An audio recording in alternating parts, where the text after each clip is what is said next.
Startled, they took a step back, momentarily fearing that the creature might lunge at them. However, as it remained still, curiosity got the better of them, drawing them closer to examine it.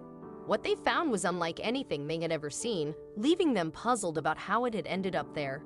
Despite their ongoing work, they couldn't resist delving into the mystery. Little did they know that the truth behind their discovery would turn out to be far more extraordinary than they could have imagined. Just like any other day, the loggers of Georgia Craft Co. went about their duties, tasked with procuring wood for the company's paper mill machinery business, ultimately destined to become paper pulp. On this particular day, their assignment led them to a forest owned by the company, nestled in Jasper, Georgia. They arrived at the site, set up their equipment, and began the process of selecting the trees to be felled. However, they weren't there for just any type of wood. The area allocated to the loggers was an American chestnut forest, a wood type nearly decimated during the early 20th century due to a devastating fungal disease. Despite the affliction, it had managed to survive in eastern North America, spanning from Alabama and Georgia to New Hampshire and even Nova Scotia. This fast-growing wood held significant commercial value. On this day, though, the loggers would discover more than just timber within one particular tree. As they began to chop down the trees previously chosen for harvesting, they encountered a chestnut tree that appeared no different from the others. However, upon felling it, they immediately noticed something unusual. Inside the trunk, they found hollowness, indicating that it would yield less wood for the paper mill. Nevertheless, they proceeded to cut it into logs, only to halt their work when an unexpected revelation surfaced. The tree's hollowness was not the sole peculiarity. Deep within the hollowed trunk lay an enigmatic object. In the dimly lit interior, it was difficult to discern the nature of the object. The loggers knelt down and peered closely, eventually realizing that it was an animal, a rather grotesque-looking animal. With a growling expression on its face and its paws positioned as if climbing, the animal appeared to be frozen in place. In all their years of logging, such a sight had never crossed their paths. Now they faced a decision regarding what to do with this astonishing find.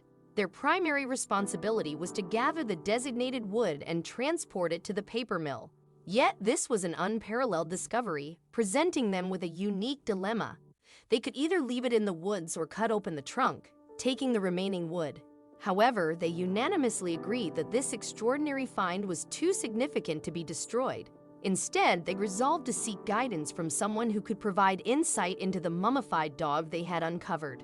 Shortly thereafter, the loggers learned of a new museum set to open in Waycross, Georgia, named Southern Forest World.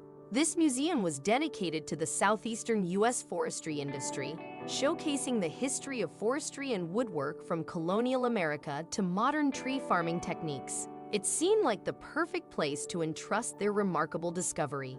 The loggers generously donated the hollowed-out chestnut tree containing the mummified dog to Southern Forest World. Months later, as the museum officially opened its doors, the dog became a popular and intriguing exhibit. However, many visitors were skeptical, thinking it must have been a man-made curiosity. After all, most people associate mummification with the elaborate process used by the ancient Egyptians to preserve human bodies. Could such preservation occur naturally? In response to these questions, Southern Forest World enlisted the expertise of biologists and anthropologists to unravel the mystery behind the remarkably well-preserved dog found within a hollow tree. Dr. Christina Kilgrove, a biological anthropologist from the University of Florida, was called in to examine the dog's remains. Her investigation shed light on the natural process that had left the animal seemingly frozen in time. When an animal dies, the typical process of putrefaction begins, driven by the activities of internal and external bacteria that consume the deceased tissue. As Dr. Kilgrove, an expert in tissue decay, explained, these bacteria grow, reproduce, and gradually break down the body. However, certain conditions can halt this microbial activity, and one of them is dryness. It just so happened that the American chestnut tree contained a chemical called tannin, acting as a desiccant, which prevented the dog's putrefaction. But a question remained: why hadn't other scavengers feasted upon the carcass? The forests of Georgia were inhabited by various scavenging species, including vultures, raccoons, and coyotes, any of which could have stumbled upon the dead dog.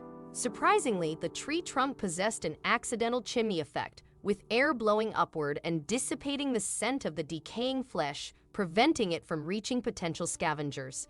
As Bertha Sue Dixon, the director of Southern Forest World, explained, anything that would eat dead flesh would never know he was in the tree.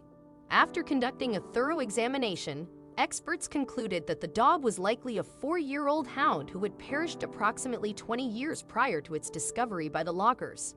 Speculation suggested that it had pursued a raccoon or squirrel, which had climbed up inside the hollow tree. Following the creature inside, the dog had ascended 28 feet before becoming trapped. Unable to return, it met its demise due to starvation. While its fate might have been tragic, the dog's legacy endures.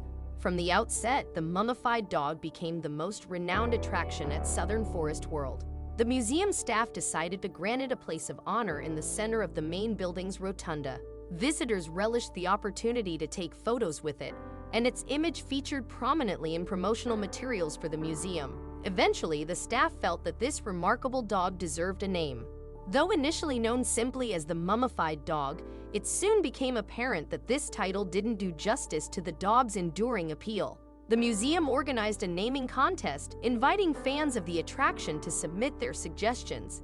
Numerous creative names were proposed, with Chipper and Dogwood emerging as the runners-up. However, the winning name, selected by popular vote, was Stucky.